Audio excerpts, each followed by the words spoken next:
it's time to open the Woo Files, a place where curiosity meets the unexplained.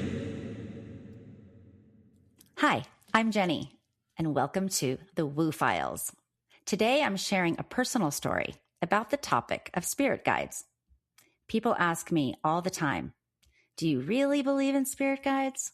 And the honest answer is yes. But not because someone told me they exist. I believe because there have been moments in my life that I simply can't explain any other way. Every once in a while, something happens that leaves you wondering if there's an intelligence, a presence, or a helping hand quietly walking beside you. The story I'm about to share is one of those moments for me. It happened when I was in college, and to this day, it's one of the clearest experiences I've ever had of what I can only describe as divine assistance. This happened when I was a student at the University of Arizona, back when I was 21 years old. It was after the big Arizona versus Arizona State football game. My friends and I had been celebrating at a house party. We'd had a few beers, but for whatever reason, I hadn't had nearly as much to drink as I normally might have in college. Around 2 a.m, we realized we'd run out of beer. I remembered we still had another 12-pack at a friend's house a few minutes away, and since I was sober enough to drive, I offered to go get it. There was an Arizona State football player at the party, a very large guy, huge, probably 6'3" and close to 280 pounds. He seemed friendly enough and asked if he could come with me. I didn't think much of it. We drove to my friend's house. I grabbed the beer, tossed it in the trunk, and climbed back into the driver's seat of my car. And then something changed. I can't explain it any other way except to say that his entire presence shifted. His eyes looked different. The energy in the car changed instantly, and without warning, he shoved me back into my seat. I laughed nervously and tried to push him off, hoping he would realize I was just not interested. Instead, he became more aggressive. He reached over, he pulled my keys out of the ignition and threw them through my open sunroof, locked the doors to my car, and looked at me in a way that made crystal clear he intended to do whatever he wanted. I remember thinking, don't panic, be clever. Not stronger, not faster. I needed to outwit this beast.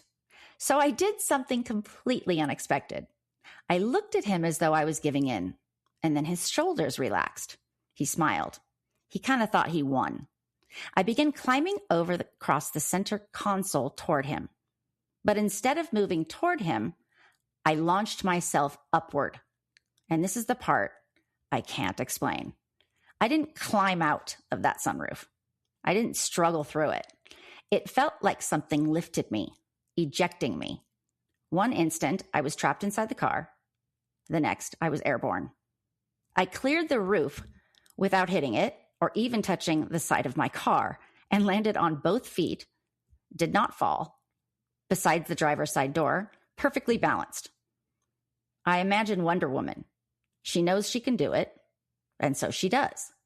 To this day, I cannot recreate or even imagine how my body could have moved that way. It felt effortless, almost as if invisible hands had simply picked me up and propelled me outside the car. I looked back. His mouth was hanging open. He looked shocked. I grabbed my keys from the ground, positioned one between my fingers in case I needed to defend myself, and as he came toward me, I struck him in the nose. It was enough. And then he was bleeding profusely. He staggered backwards and held his nose and said, "You broke my nose!" I jumped in my car and started to drive away. Needless to say, I did not look back. For days afterward, I couldn't stop talking about what had happened. People understood the danger, but they couldn't understand the feeling. I was euphoric because what stayed with me wasn't just that I had escaped. It was how I escaped. Where did that idea come from? Where did that impossible strength come from? Why did I feel as though I was lifted instead of climbing? Could adrenaline explain it? Maybe. Could instinct explain it? Possibly.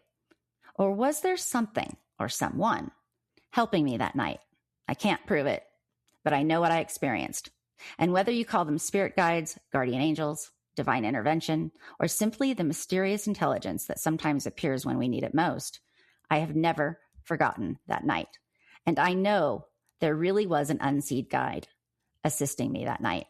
Together, we accomplished something seemingly impossible. And I'd like to think that somewhere out there, an old football player still remembers the night he picked a fight with a girl and her spirit guide.